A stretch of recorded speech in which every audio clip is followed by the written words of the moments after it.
नागपूर शहरातील मानकापूर पोलीस ठाणे हद्दीत गुन्हे शाखा युनिट क्रमांक 5 ने मोठी कारवाई करत अवैधरित्या अग्निशस्त्र बाळगणाऱ्या इसमाला अटक केली आहे।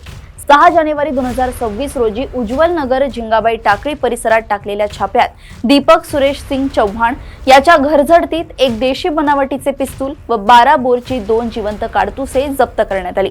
जप्त मुद्देमालाची एकूण किंमत सुमारे 34,000 रुपये आहे। आरोपीने हे शस्त्र मध्य प्रदेशातून खरेदी केल्याची कबुली दिली असून त्याच्या विरुद्ध शस्त्र अधिनियम व मपोका अंतर्गत गुन्हा दाखल करण्यात आलाय। पुढील तपास मानकापूर पोलीस करतायत। क्राइम ब्रांच युनिट क्रमांक 5 येथील एपीआय गीते हवालदार नजीर शेख यांना गुप्त बातमीदारामार्फत माहिती मिळाली की मानकापूर एरियामध्ये एका व्यक्तीजवळ अग्निशस्त्र बाळगून आहे आणि त्याचा उपयोग काही कारणासाठी करणार अशी माहिती मिळाल्यावरून आमचे एपीआय गीते आणि पथक यांनी त्या घटनास्थळी सर्च केलं आणि त्याच्या ताब्यामधून एक देशी बनावटीचे अग्निशस्त्र मॅगझिन नसलेले आणि 2 काडतूस असा मुद्देमाल मिळाला।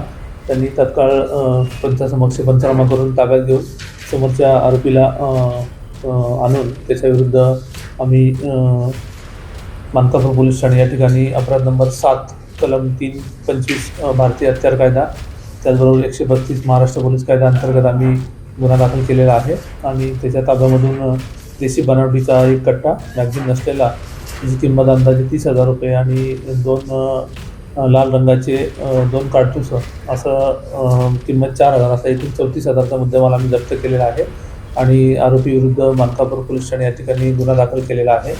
याच्यामध्ये आरोपीचं नाव आहे दीपक सुरेश सिंग चौहान वय 30 वर्ष राणा झिंगाबाई टाकळी मानकापूर।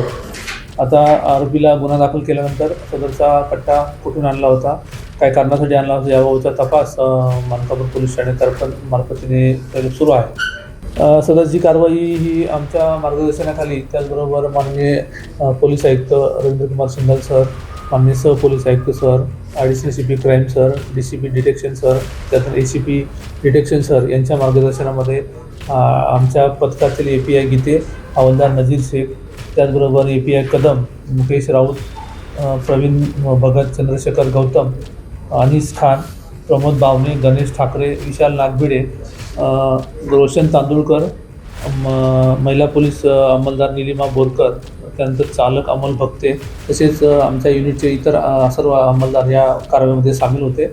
अत्यंत संयुक्तिकरित्या ही कारवाई आमच्या टीमने यशस्वीपणे पार पाडलेली आहे। धन्यवाद। नागपूर येथून विशाल बंबळवार सोबत ऐश्वर्या शिंदे यांची रिपोर्ट।